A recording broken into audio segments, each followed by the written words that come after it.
Hi అండి, అందరికీ నమస్కారం అండి. ఫ్రెండ్స్, ఇప్పుడు అందిన వార్త. ఇక ఫిబ్రవరి నుంచి వీటి ధరలన్నీ కూడా పెంపు, వీటి ధరలన్నీ కూడా తగ్గింపు అంటూ అప్డేట్ అయితే రావడం జరిగిందండి.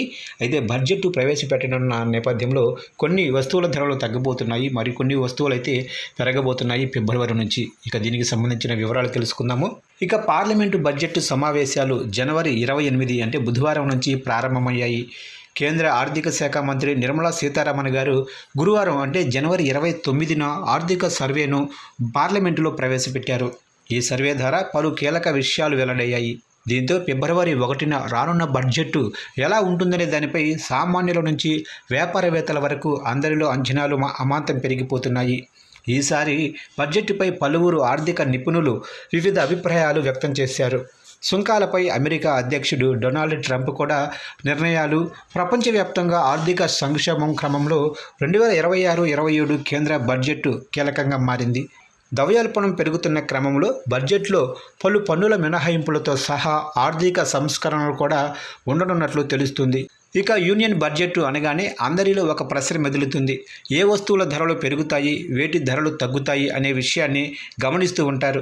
కేంద్ర బడ్జెట్లో తీసుకునే నిర్ణయాలు, పన్నుల మినహాయింపులు, సుంకాలు, జీఎస్టీ రేట్లలో సవరణలతో పాటు వస్తువుల ధరల్లో కూడా మార్పులు వస్తాయి. దీంతో 2026-27 బడ్జెట్ తర్వాత ఏ వస్తువుల ధరలు ఎలా ఉంటాయనేది ఆసక్తికరంగా మారింది. ఇప్పటికే ఈ విషయంపై అనేక అంచనాలు వెలువడుతున్నాయి.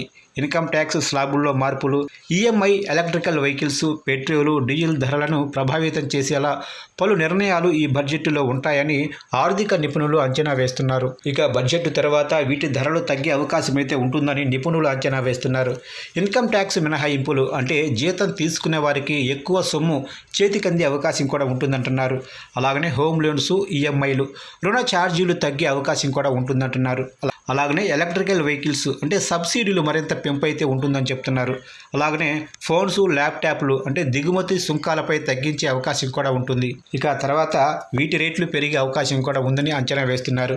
ఇంధనాల ధరలు అంటే పెట్రోలు, డీజిల్ ధరలు కూడా పెరిగే అవకాశం ఉందని చెప్తున్నారు. కార్లు అంటే ట్యాక్సీలు పెంచే అవకాశం, అలాగనే కన్స్యూమర్ ప్రొడక్ట్స్ పెరిగే అవకాశాలు అయితే ఉన్నట్లు నిపుణులు అంచనా వేస్తున్నారు.